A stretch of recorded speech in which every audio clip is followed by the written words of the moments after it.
Mr. Presiding Officer. For the witness. Sir, nung May 13, you're recorded as saying, katunayan, nakiusap nga po ako kay John Consulta na puntahan kami dito sa Sequoia Hotel dahil meron po kaming planning mula po pa kaninang umaga, and you went on to say nandun ka with all the deputy directors, etc. Do you confirm?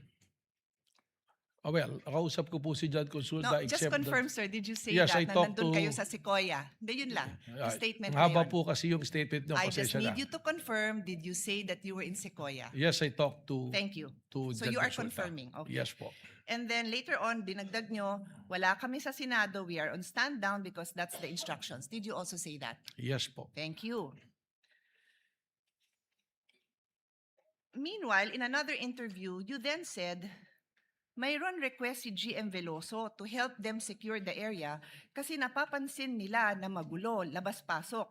Nagpadala kaming ilan lang na ahente, parang 4 to 6 na tao, na nag-iikot sa premises ng GIS. Hindi pumasok sa Senado. I am quoting Inquirer dated 13 May 2026. Did you say this? Yes, sa GSIS po. Okay, thank you.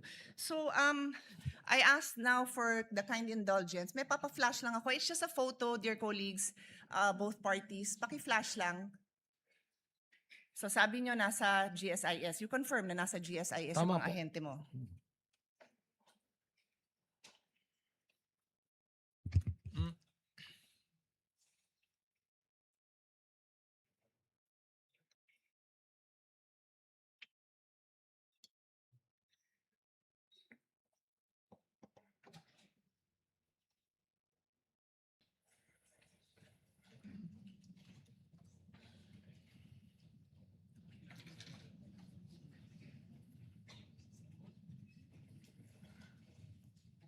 Pwede magpa-update sa technical, what's going on? It's just a photo. No. Ito, I'm just showing the Senate website for the record. Senate website. Tapos po, nandito po sa right corner, can you read it, sir? It says contact information. Can you read it? Hindi ko po Okay, mabasa. paabot ko sa page yung same thing. It is just the Senate website. Page, pakiabot. Thank you. Pakibasa lang po yung address ng Senado.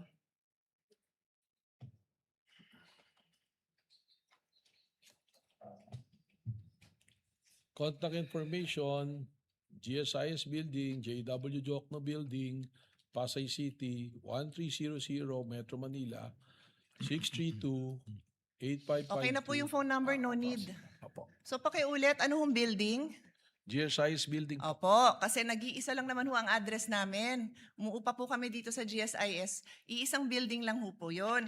And for the record, kung saan nakita yung tao mo, likod lang po yun ng office ni Senator Loren Legarda. Nasa video po yun. I will not bother everyone with that.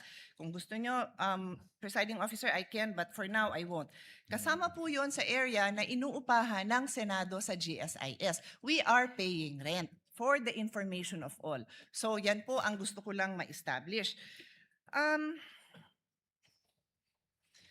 It seems kasi po na you swore an oath, no, to tell the truth, the whole truth, and nothing but the truth. Is that correct?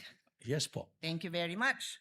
So sa kaalaman po ng ating mga nanunood at masigasig na taga-subaybay ng mga kababayan natin, Rule 133 on the weight and sufficiency of evidence. Sabi sa Section 1, preponderance of evidence, in determining where the preponderance or superior weight of evidence on the issues involved lies, the court may consider all the facts and circumstances of the case, the witness's manner of testifying, their intelligence, and also their personal credibility.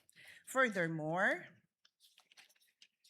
in Section 11 of Rule 132, a witness may be impeached by evidence that his or her general reputation for truth, honesty, or integrity is bad.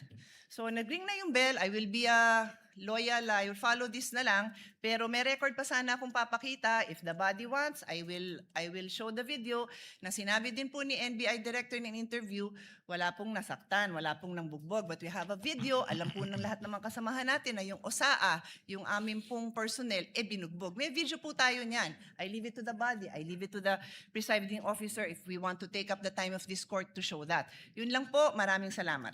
Thank you, Senator Judge Pia Cayetano. Senator Judge Alan